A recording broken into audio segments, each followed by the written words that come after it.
Welcome to The Poetry Joint, a podcast about poets, poems, and poetics. My name, Stephen Donahue. I have a scant knowledge of poetry, and that is the starting point for this podcast, to see what I can learn. There's a light on in the attic. I can see it from the outside, and I know you're on the inside. Looking out. Exploring good poetry, bad poetry, sonnets, couplets, ballads, rhyme, no rhyme, grand verse, silly verse, concrete poetry, liquid poetry, words with meaning, words without meaning, old poets, young poets, radical poets, ancient poets, contemporary poets, confessional poets. Angel-headed hipsters, burning for the ancient heavenly connection to the starry dynamo in the machinery of night. The Poetry Joint. Hang out. See where we go.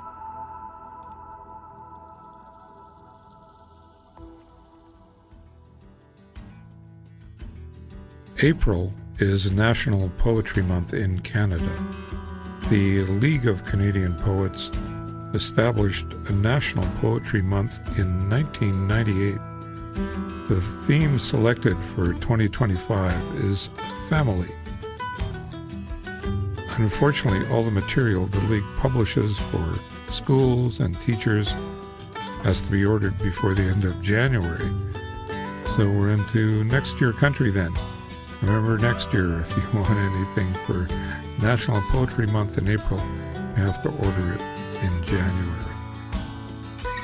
This episode of the Poetry Joint is going to lean on poems, poems for children, poems for aging children. To paraphrase Joni Mitchell, aging children, I am one. The poem said,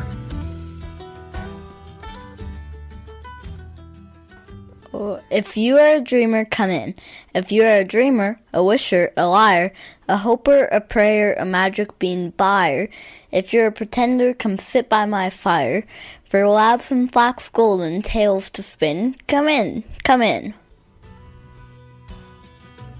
That was the poem Invitation by Shel Silverstein from his book Where the Sidewalk Ends. I caught a recent interview Sherry D. Wilson did on YouTube with fellow poet emeritus Micheline Mailer, where Micheline indicated that Shel Silverstein was one of the first poets that got her interested in poetry. Pink elephants. Don't think about pink elephants. Don't think about them now. Think of anything at all, anywhere or how. Think up or down, or near or far across the continents, but don't think about pink elephants. The poem Pink Elephants by Anon, I believe. Yeah. So children's poems can also be converted into more adult poems, I believe, while still retaining some childhood characteristics. Here's one. Pussycat, pussycat, where have you been? I've been to London to visit the Queen. Pussycat, pussycat, what did you there? I frightened a little mouse under a chair. Pussycat, pussycat, what happened then? The mouse soon returned with his big brother Ben. My goodness, dear pussycat, did you feel fright? Oh, yes, that huge mouse was a horrible sight. In boots I was shaking. My pants I was... The great big mouse grinned at me, saying, How fitting. The cat who once made this here poor rodent run shall now get his clock cleaned quite thorough by one. I tried to escape into something I backed. I had nowhere to go when the big mouse attacked. I made to defend, my claws sharp as a razor, but didn't expect him to pull out that taser. He fired, but I dodged, and the zap did not find me. It did find the Queen, who had stepped up behind me. She shook, and I feared that he might fire again, but the Queen, now unconscious, fell right on old Ben. A servant rushed in as I ran for the door, shouting, "Majesty, now we've been through this before. As long as you wear royal robes of fine ermine, preferences don't matter. Hands off the vermin! I ran from that madhouse and didn't look back, still rattled from Brother Ben's vengeful attack. So if you ever frighten a rodent for fun, make sure that it comes from a litter of one. That was the poem Pussycat, Pussycat by Jeremy Gorman off the Dig Your Roots CD, a compilation of Canadian spoken word done back in the 1970s. Next, a poem read by Italian astronaut Samantha Cristoforetti, read while in the orbiting International Space Station. Twinkle, twinkle, little star, how I wonder what you are. Up above the sky so high, like a diamond in the sky. Twinkle, twinkle, little star, how I wonder what you are. Twinkle, twinkle, star so bright, winking at me in the night. How I wish that I could fly and visit you up in the sky. I wish I may, I wish I might, have the wish I wish tonight. Little child, your wish came true. Here I am, right next to you.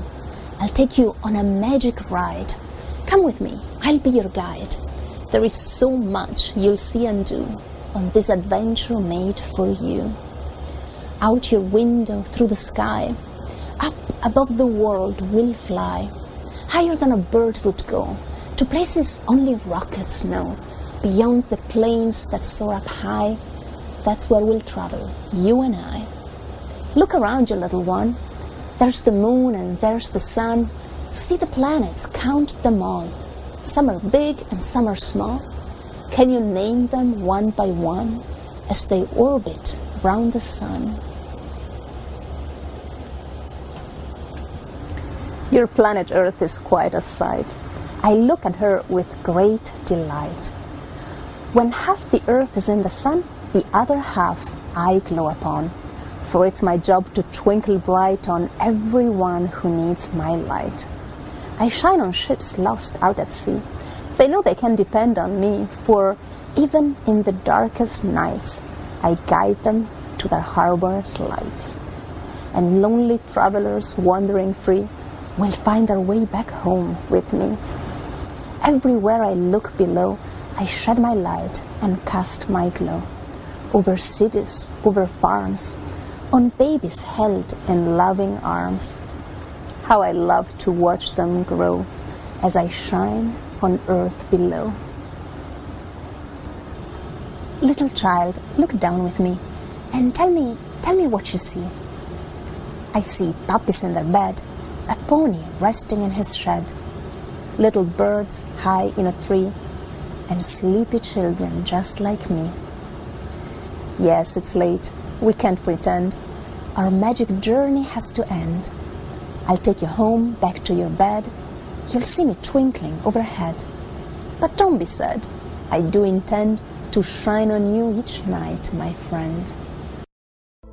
There is an accompanying YouTube video where Samantha Cristoforetti is floating around the International Space Station and looking out different windows as she recites the poem. It adds another wonderful dynamic to this poem.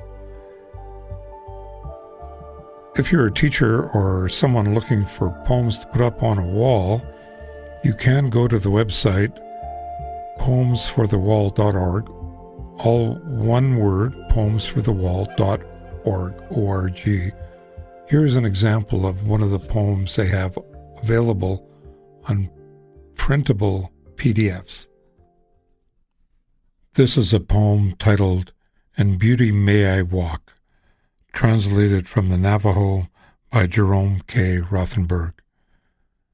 In beauty may I walk. In beauty may I walk.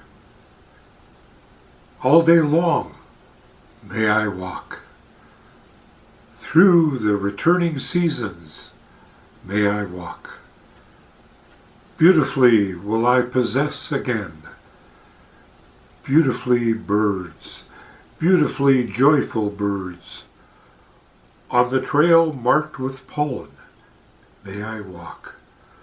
With grasshoppers about my feet, may I walk. With dew about my feet, may I walk. With beauty, may I walk.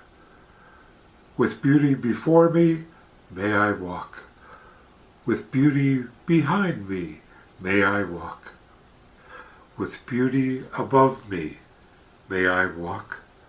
With beauty all around me, may I walk. In old age, wandering on a trail of beauty, lively, may I walk. In old age, wandering on a trail of beauty, living again, may I walk. It is finished in beauty, it is finished in beauty. Sometimes we will find poetry in a book we are reading. 1,000 years or more ago, when I was newly sown, there lived 4 wizards of renown, whose names are still well known. Bold Gryffindor from wild moor, fair Ravenclaw from glen, sweet Hufflepuff from valley broad, shrewd Slytherin from fen. They share a wish, a hope, a dream. They hatched a daring plan to educate young sorcerers. Thus Hogwarts School began. Now each of these 4 founders formed their own house, for each did value different virtues in the ones they had to teach. By Gryffindor the bravest were, prized far beyond the rest. For Ravenclaw the cleverest would always be the best. For Hufflepuff hard workers were most worthy of admission, and power-hungry Slytherin loved those of great ambition. While still alive they did divide their favorites from the throng, yet how to pick the worthy ones when they were dead and gone? 'Twas Gryffindor who found the way, he whipped me off his head. The founders put some brains in me, so I could choose instead. Now slip me snug around your ears, I've never yet been wrong. I'll have a look inside your mind and tell where you belong. Later, we may find ourselves engaged in writing, taking writing courses, deciding we have thoughts to share, poems to write, books to write, ideas to share. This is called the gift of light. The light has been let out forever. The world not the same without you. Our bond was not bound by space or time. Our bond, described as limitless and endless. You will be missed for the eternal joy you brought, for the colossal smile on your face, for the endless compassion you brought. You will be remembered, always in my heart and soul. I will live like you and choose to celebrate you. This poem, Gift of Light by Abbas, who is a student here at the University of Calgary, is the first poem he wrote when he got serious about writing poetry. It is an elegy to a former teacher of his that is no longer with us. My name is Mansour Noorbakhsh. I'm glad to be here, and many thanks to Stephen Donahoe for having me in this radio show. If you remember, last year I read a poem in Persian language about winter solstice in this radio. And now I'm pleased to announce that my 2 new books are launched last month. The first book is a collection of flash fiction entitled Powdery Wings, which contains 21 pieces of flash fiction as the stories of immigration. And the second book is a collection of short poems entitled Till You Recognize Me, dedicated to all advocates of freedom of speech. Now, I would like to read a short poem from my book of poetry, Till You Recognize Me. Ornamented with soda bottle caps. Your childhood was full of taste and aspiration, but you died before experiencing lipstick. I still remember that night you danced away from the eyes of others in a special dress sewn by yourself, ornamented with soda bottle caps, an embroidered fringe like a bridal lace dress, jingling with each sway. You played the music of your girlhood, away from any air, and in darkness. Thank you. Writer Salman Rushdie wrote this: a poet's work to name the unnameable, to point at frauds, to take sides, start arguments, shape the world, and stop it from going to sleep.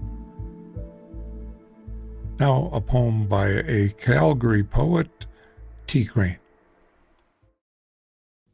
Are we satisfied? Any of us? Doing what we do day in and day out, satisfied with the cycle of it all? We are beings, born to create and play and joy, but driven to survive, we derive pleasure from our pain. The wiring is wrong. How does one actually use this machine called body of life? Is it time for revolution? Pitchforks at the ready? I may be wrong, this is probably just a movie. Vanilla Sky. Does anyone else feel like that? That they're living a movie? I am anyone, not everyone. That is my most unique quality. And it is this silence between the hammers that breathes this light into me. And I sing to the stars in this voice that falters slightly. That's not heaven conspiring against me. It's just my pride that's talking. I am the song of wind inside my dream, the hands and feet of beginning like a holistic, like a river running through it. And this wind I am the song of, this water I am a part of, this ecstasy of beginnings ends always. I swallow my own tail, but hunger anyway, for so sweet are these pangs, driven out of wonder, wood grain beneath my thumb. My left eye still floats wandering, and I'm only slightly aware as I cry these words taught me by the sun, given me by the sun's heart. I am in these words, begging the moon to kiss my forehead maternal, as I cry these words taught me by the sun to heaven's tongue. I brush these words from my hair, falling like the dust of ceaseless engines. I cry these words to the ceaseless, to the cyclical movements of mechanical rhythm. My drum is the third eye of Zeus, and it carries my voice, crying these words even I do not understand. Speaking riddles of stars, I am opened by this lack of containment. I am opened by my own heart being held by the unseen.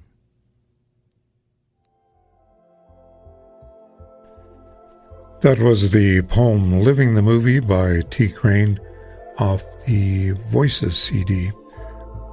We're going to have a longer conversation coming up with T. Crane on an upcoming episode of The Poetry Joint, where we get a little deeper into his craft.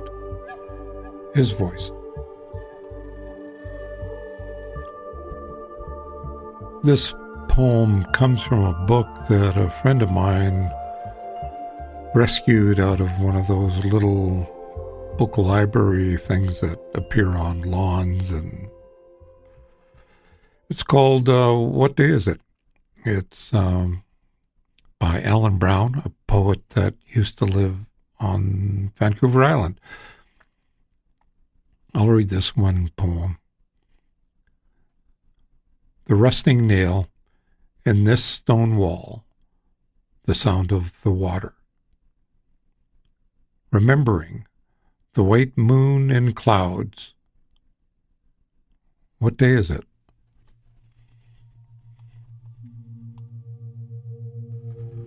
One of those other places we can find poetry is at terrain.org.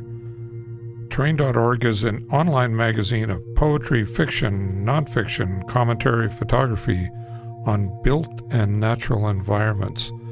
It is free to subscribe to and has no advertising.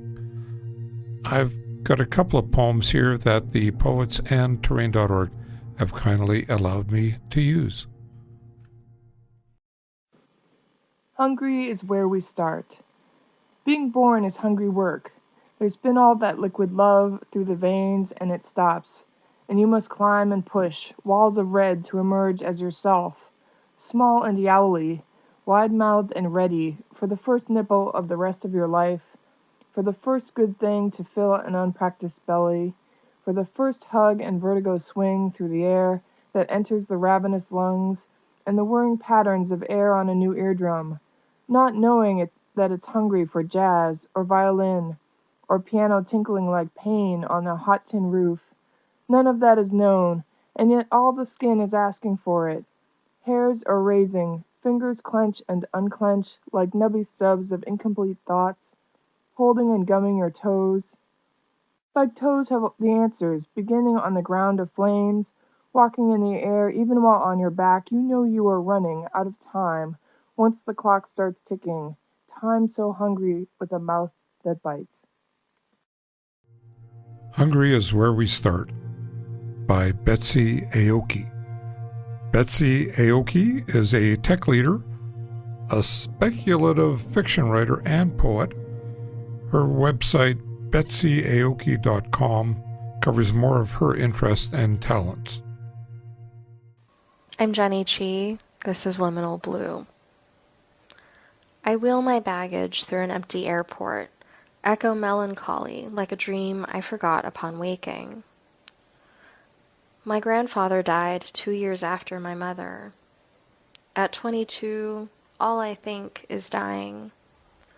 But now I'm flying to visit Nene. I read about Mao cresting a wave of 40 million ghosts. Do not save them, he said, after suicides. He said through famine, forced labor, feared baseless executions. China is such a populous nation. It is not as if we cannot do without a few people. 40 million deaths as Mao ascended. If a body falls in the forest and no one hears, did it make a sound? If a woman among millions dies and no one remembers, did she matter? I keep trying to remember whom history forgot, feel their pressure at my temple like a silenced gun. My grandfather on his deathbed weeping for the daughter he lost. My father's sister turned factory worker for the revolution. At 22, a morsel of idealism ripe for consumption. He came home to her coat hanging, pockets flush with questions. Later, body fished from a muddy river. Silence hangs heavy like grapes grown in shade, black clusters that sour but will not break free. Before, I'd heard of her only from my mother. On his death, one less person to carry both. Now the house is gone, the river is gone, the town empty of families scattered like memories unwritten. The summer after my mother died, traveling with my father beneath heavy skies, endless planes and trains and buses transporting us away from the last moment of her alive. The last trip, a water park near Huangshan, rides delayed, angry tourists demanding answers. A raft had caught, a worker dove in, tried to fix it. I imagine she must have been a strong swimmer, like my dead mother's dead brother. Foolish peasant girl, someone spat. No life jacket. Another asked me, "Did you see the body?" No more rides today. Our money wasted.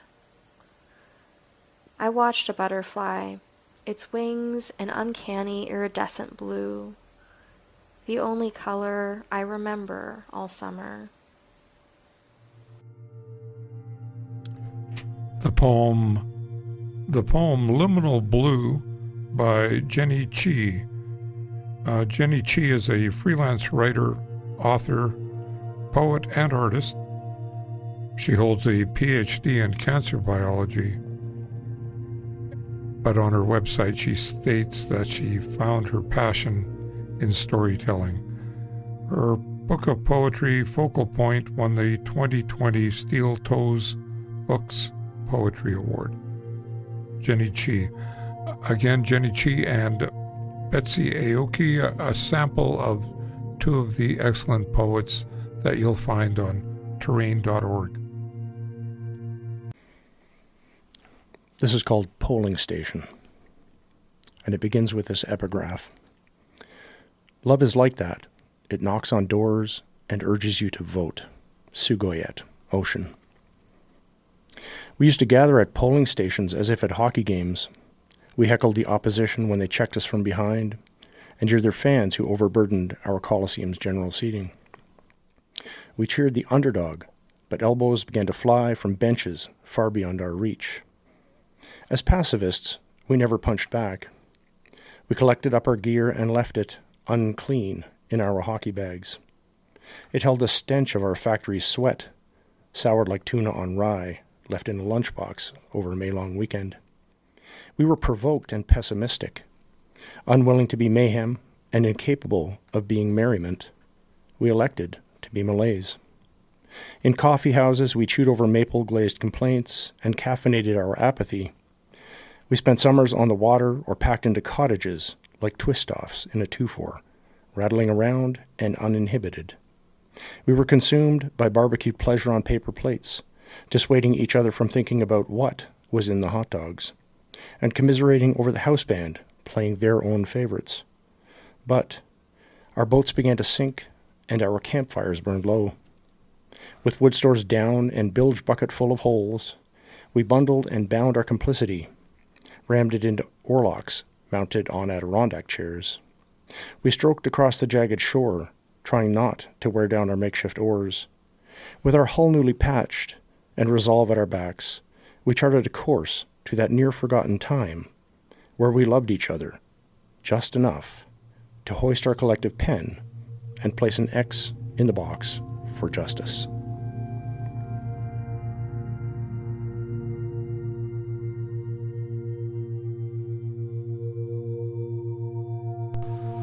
That was poet Nash Lott from Canmore, Alberta, a budding poet and an accomplished blacksmith.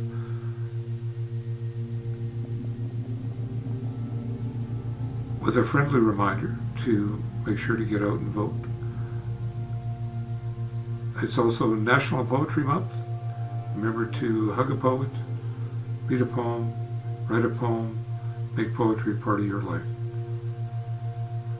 We'll try and provide some links to the poets and poems used on this episode of the Poetry Joint on the Poetry Joint Facebook page. Thank you for listening. We'll return again in a month's time with more poems, more poets, and maybe a little smattering of poetics. Take care.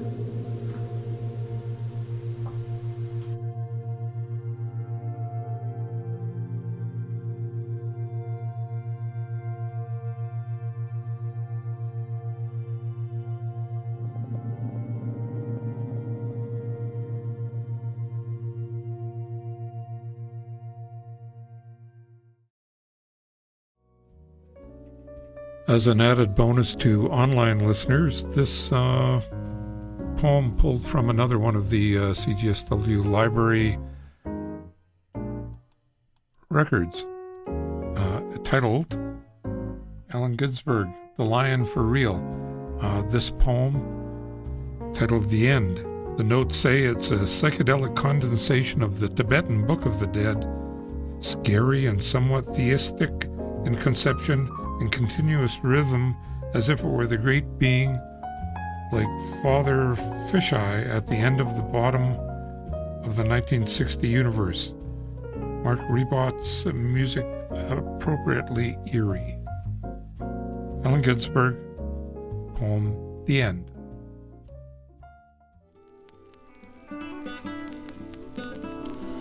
I am I, old Father Fisheye that begat the ocean, the worm at my own ear, the serpent turning around a tree.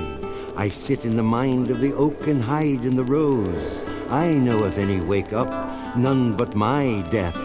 Come to me, bodies, come to me, prophecies, come all foreboding, come spirits and visions. I receive all, I'll die of cancer. I enter the coffin forever. I close my eye.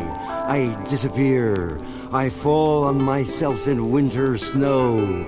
I roll in a great wheel through rain. I watch lovers in convulsion. Car screech.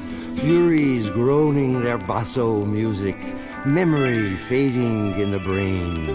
Men imitating dogs. I delight in a woman's belly. Youth stretching his breasts and thighs to sex. The cock sprung inward, gassing its seed on the lips of yin. The beasts dance in Siam. They sing opera in Moscow. My boys yearn at dusk on stoops. I enter New York. I play my jazz on a Chicago harpsichord. Love that bore me I bear back to my origin with no loss. I float over the vomiter, thrilled with my deathlessness. Thrilled with this endlessness I dice and bury. Come, poet, shut up, eat my word, and taste my mouth in your ear.